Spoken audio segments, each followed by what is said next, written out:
I haven't slept in 6 days. I awkwardly tied my apron on and headed to the counter. Despite working a midday shift, I felt exhausted.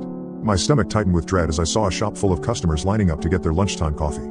I tapped my code into the register, every press sending a wave of pain thrumming through my skull. Sam, my coworker, tapped my shoulder. "Hey, rough night, you look tired?"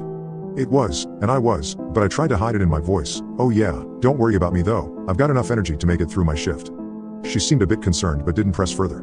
I knew she was looking at the dark circles under my eyes that had formed after 6 nights of insomnia. An impatient customer spoke up from the other side of the counter. "Hey, are you ever going to serve the customers, or are you just going to talk all day?" My eyes went wide and I snapped into customer service mode. "Oh, sorry sir, how can I help you today?" He rattled off his order and I mechanically punched it in. The natural lighting of the store was killing me as my eyes swam with bright lines that threatened to overtake my vision, but I made it through another 2 hours of the shift. A man walked up to the counter. He looked well put together with a clean white shirt, clear skin, and his sandy brown hair delicately styled into what resembled a natural windswept look. He smiled as he stopped in front of me. "Hi, how are you doing today?" I smiled back at him, feeling a little energized for a second. "I'm doing great, what can I get for you?"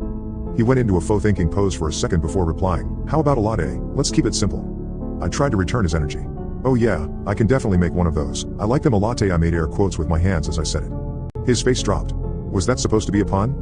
I could feel my face flushing a bit. "Oh, yeah, sorry."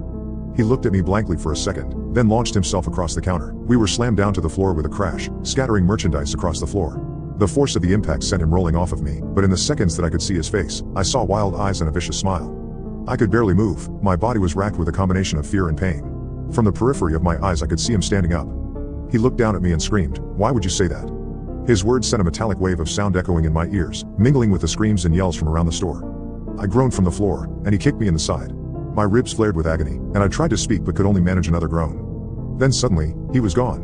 Sam stood where he had just a moment ago, holding a metal stool with a slight red sheen on the seat. She yelled something to one of my coworkers, then crouched down beside me. "Are you okay? Hey, are you awake? Please look at me." I tried to look back at her but my eyelids were forcing themselves downwards. Finally a chance to sleep.